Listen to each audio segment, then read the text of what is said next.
Welcome back, everyone. Today we've got the perfect level 20 class builds to smash Diablo 4 Server Slam weekend that don't require any legendaries and have a very smooth leveling curve, so you can just vibe and kill a Shava to get your free stuff. But you might ask, why would you listen to me about this? Well, my long list of accolades includes a giant tinfoil hat with Christmas lights that don't work anymore. This should assure you that I'm well experienced in the raw pain of RNG and usually play games that require way too much of it. I also have a giant hammer that I'm really good at spinning around with, so when you combine that with my B-rated Chinese movie CGI, it all becomes very impressive too quickly. Some might call me a bit of an expert. But I also make giant Google text guide Bibles for multiple games that I do ridiculous amounts of research for to keep my community ahead of the curve, because it's clearly more important than having any valuable real world skills. And my Diablo 4 version will come out just before launch. So like a true degen, I leveled all the characters in the last two betas to 25 and tested them with only very basic legendaries you could automatically get from dungeons. That way I could see what leveling really felt like with the real power curve instead of an inflated one, and that's why we'll be lighting this off with how you can emulate my degeneracy with one character to get the exact same reward. So I'm just going to be doing my base builds around 20 skill points, so you only need to unlock the first renown tier instead of having to grind to the third one. But if you get to level 3, I'm sure you're just going to get insane value that nobody's ever seen before. So starting with the Barbarian build that I used on the last CBT, I'm just going to recommend the Bleed Rupture build. It makes you super tanky and gives you a ton of HP regen and really just lets you mash buttons and walk away bleeding everything to death. Also, if you have a legendary on the ground, it gets mailed to you, so not picking them up isn't a problem at all, unless they change that for this beta, but I really don't think they'll ever change that, and I actually like that. So build-wise, I swapped between Flay and Frenzy. Both are really solid, but Flay ended up having amazing synergy with our build, enhancing our rupture damage even more. So while you're leveling, you'll want to have Combat Flay with the DR and Thorns. Then for Rend, you just want to take the Furious trait, but when you hit level 20, you want to swap Furious Rend for Violent and swap Combat Flay for Battle Flay. Barbarian does have it really rough early, and curving your skills like this will keep you the strongest at all times, but with the recent buffs, it might actually have an easier time early game. And this is the build I personally used on a Shovel last time this came around, and I obviously had my ultimate, which you won't have during the server slam, but you just replace that with Rallying Cry, which will help give you enough movement speed to stick to a Shava. And if you rotate your skills correctly, every time Rupture comes up, you'll get a massive burst and a solid heal. And every odd Rupture, you'll want a War Cry. But instead of just 15% damage, you'll actually be getting 40% because it forces Berserking. And it gets you a free 30% move speed, letting you be even stickier. Plus, while she's jumping around, having this much bleed damage rolling is just going to make sure your downtime isn't nearly as bad. And I know most builds like to take a movement skill with Challenging Shout, but I really didn't need either of those things for leveling. And for a Shava, Iron Skin got ridiculous value because of the raw healing it gives you, and now it gives you even more after the buff, letting you actually make mistakes without having to burn a health pot, and it lets you just spam it while you're running around leveling to stay topped up. I never struggled on any dungeons with this setup at all because of the high level of sustain, and after using this build to level last time, I think it's the fastest and the strongest you can be with no legendaries. With all the buffs it got and the 10% more tonk from the passive buff they did between then and now, I think Barbarian's actually going to be in a pretty solid spot. But the master tonk with the ultimate unkillable pet build is Necromancer, and it really just lets you walk away from your computer. I made this build so I could just have the class fantasy I wanted with Necromancer that doesn't need any legendaries to feel good, and it's what I'll be using on launch when I play it. So Bone Splinters is going to be your spam debuff skill, and it's going to proc a lot of lucky hits, which is important later. Then Blight is going to give you passive damage to juice your minions, but the big node to not miss is Hewed Flesh, because Bone Splitters hits 3 times, letting you proc this a lot.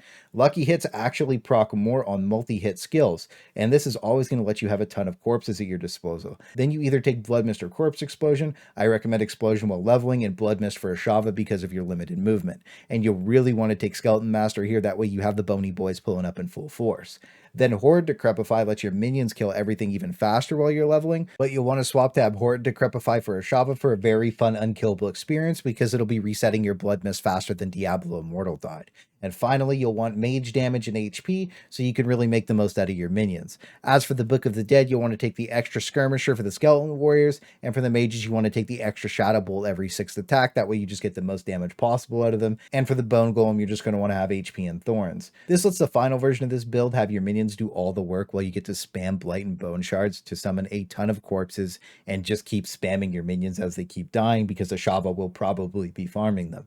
So as long as you keep your Decrepify up, you'll have tons of CDR, which will always let you have the blood mist when you need it, basically making you unkillable. Last time I played it, I had an ultimate, and the cooldown reduction really helped that come off cooldown faster. So this build really does end up having perfect synergy and is just insanely fun to play, and it really gave me the class fantasy that I wanted with Necromancer, to have a pet build that powers through everything. Unlike our next guy, who, let's be honest, doesn't scream the pinnacle of power at all. The Druid was a tough one, but working with my boy Eternal Prof, we found a pretty good build that had great synergy that didn't feel too bad to level with, and I'll be trying it out as my main on the server slam using this build to test the pet changes live tomorrow. So again, this is another brutal early game character, but it is what it is, and we're going to make the most out of it. So this whole build focuses on landslide, crushing things to level fast, but you will be starved for resources early on. So Storm Strike ends up being the highest spirit generator that's pretty safe with some AoE, and has great synergy with our main damage dealer Landslide.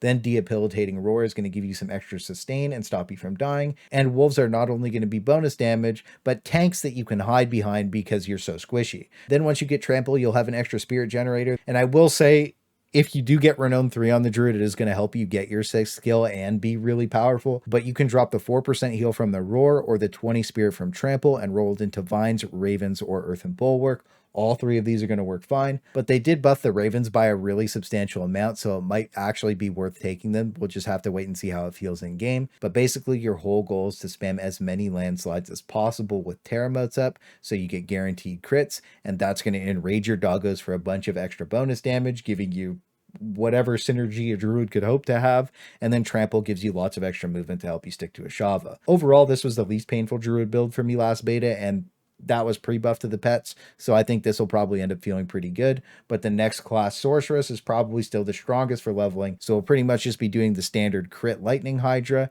It's the most damage you can bring even after the nerfs, and even though Ice and Fire are cool, they feel kind of lacking by comparison, so you're going to want to stack your crit up with Spark, then dump your Hydras out and drop a Blizzard, then spam down your Chain Lightnings while maintaining your crit with Spark for some absurd burst damage.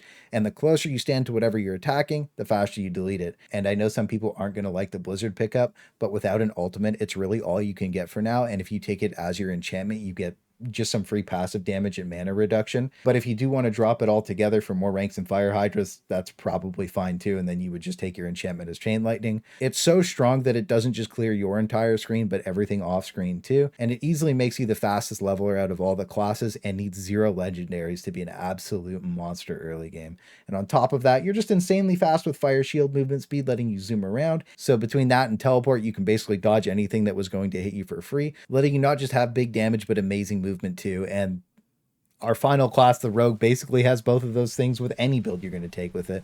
I wasn't a massive fan of Rogue, but I obviously know how strong it is, and I ended up having a lot of fun with the Rapid Fire build. So you just want to use Forceful Arrow as a generator and use Rapid Fire to dump all your energy for DPS, and they synergize really well together and are great for bossing and leveling. After I finished my class quest, I just ended up taking the combo points. They ended up just stacking damage really well, and then I ended up using Shadow Step for movement, and Poison Trap just has ridiculous damage and a chance to reset our imbuements, which we'll be abusing quite a bit. Now, even on the last beta, I took both Shadow and Poison imbuement just because they were both good at different things, and it just ended up working out. So while you're leveling, if there's a ton of mobs, Shadow imbuement lets you just explode them all instantly, and Poison is amazing for single target. Then 1 in 3 chaps are going to reset their cooldown, and it just helps you get a lot of extra damage out of them. But when I was dungeoning with it on the last CBT, I just swapped Shadow Imbuement for Shadow Clone, but you're not going to have access to that ultimate skill this beta, so it's just going to work out that you'll have all 6 of these core skills on your bar. So these are all of my personal favorite builds for every character that I'll personally be using if I level all the classes. I'm probably only going to do Druid this beta, but every single one of these builds should see some success because I did them all before, and I'll be showcasing them all a lot more in depth in the massive class guides I have coming out pre-launch after this beta ends. But the most important thing to remember is just to have as much fun as possible and just kind of do whatever you feel like is best. If you like a skill, just use it. You don't really need to rush anything on this beta because level 20 comes so quickly, and if you have a specific build or something in mind that you want to do, just use it. It's not going to be some crazy feat to overcome a Shava, but it might be a little more difficult without the legendary spam that we had before. I guess we'll just have to wait and see. But if you do get a good legendary for a certain skill, obviously just use that because it's just going to make you way stronger. I made this guide specifically for the people with the worst RNG because, as you know, the tinfoil hat doesn't exactly work all the time. But to give every character the extra edge you need to turn your brain off and enjoy leveling, you're going to want to head over to the Lost Archives. This is going to be one of your main priorities because every dungeon automatically drops drops a legendary affix. And in town, once you unlock the occultist, you get the ability to upgrade a yellow to a legendary for basically for free. And on the last CBT, the Lost Archives automatically gave the aspect of the Protector. This is going to let you literally W key the entire game, and if it procs at the right time when you fight a Shava, it'll save your life. The shield's massive, and it's basically just up all the time. And I know I said no legendaries, but this one doesn't require any RNG. It's automatically given to you as soon as you finish the dungeon, and you should take advantage of it as long as we have access to the occultist. And after you hit 20 and are ready to rock with an okay set of gear from doing a few extra dungeons, you'll want to go gather stuff to get a weak elixir of poison resist, and you're only going to need 10 Gallovine and 6 Howler Moss to craft that, but you'll want to upgrade your potion while you're there too for some bonus healing, and then after that you just want to stack your gear out with either bonus HP or poison resist gems, with raw basic skill damage in your weapons, but if you're a barbarian you'll probably want to take the amethyst for the bonus damage over time. Then before you leave town to go fight a Shava, you're going to want to re-roll your gear to your main stat so you don't have like a willpower barbarian or something.